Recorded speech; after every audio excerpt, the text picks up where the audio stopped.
We provide you the platform to turn your dreams into reality. Give wings to your aspirations with KR Mangalam University.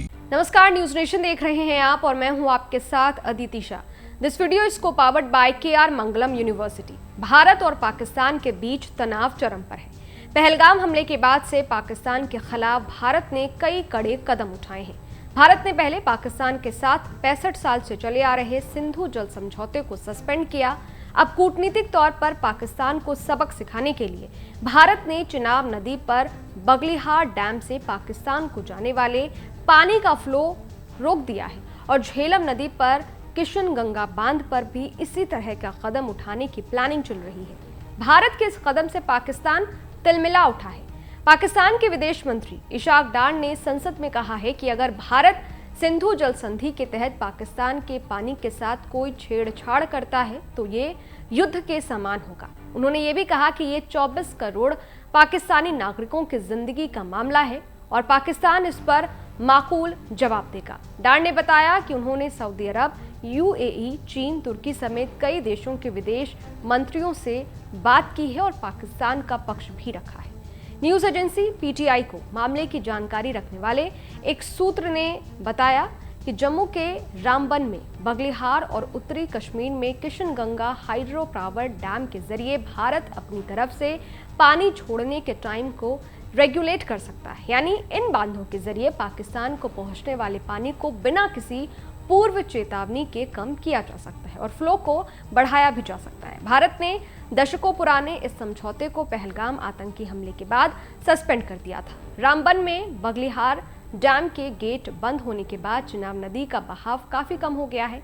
Expert का मानना है कि चिनाब का पानी कम होने से पाकिस्तान की कृषि और पर्यावरण दोनों पर बुरा असर पड़ सकता है। वर्ल्ड बैंक की मध्यस्थता में भारत पाकिस्तान के बीच 1960 में सिंधु जल समझौता किया गया था। इसके तहत सिंधु नदी और उसकी सहायक नदियों के पानी को दोनों देशों के बीच बांटने का फैसला हुआ था।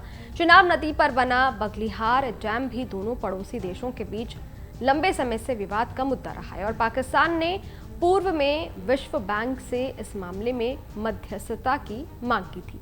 इसी तरह किशनगंगा बांध को भी कानूनी और कूटनीतिक जांच का सामना करना पड़ा है। समझौते के तहत पाकिस्तान को सिंधु सिस्टम की पश्चिमी नदियों यानी सिंधु, चिनाब और झेलम पर कंट्रोल दिया गया है। पाकिस्तान सिंधु नदी सिस्टम के करीब 93% पानी का इस्तेमाल सिंचाई और बिजली उत्पादन के लिए करता है और पड़ोसी देश की करीब 80% कृषि भूमि इसके पानी पर डिपेंड करती है। पाकिस्तान की अर्थव्यवस्था में कृषि का अहम योगदान है।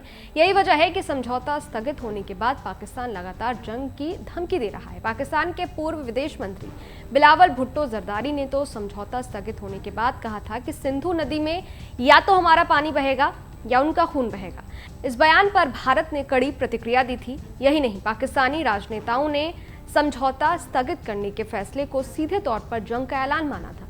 सिंधु नदी पाकिस्तान के लिए खासी अहमियत रखती है और समझौते स्थगित होने के बाद वहां के नेताओं की बौखलाहट इस बात की गवाही दे रहा है। सिंधु, झेलम और चिनाब जैसी नदियां पाकिस्तान के लिए काफी अहम हैं और इन पर भारत की नियंत्रण क्षमता को लेकर इस्लामाबाद में भारी बेचैनी है। पाकिस्तान बौखलाया हुआ है और भारत को जंग की धमकी दे रहा है।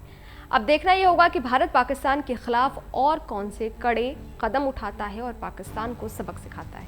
इस वीडियो में फिलहाल इतना ही। इस वीडियो पर आपकी क्या राय है, ये वीडियो आपको कैसा लगा, कमेंट बॉक्स में जरूर बताइएगा। बाकी देश और दुनिया की तमाम खबरों के लिए देखते रहिए न्यूज नेशन, मेरे यानी अदिति शाह के साथ। शुक्रिया। न्यूज नेशन अब व्हाट्सएप पर खबरों की ताजा अपडेट के लिए न्यूज नेशन के इस QR कोड को स्कैन करें।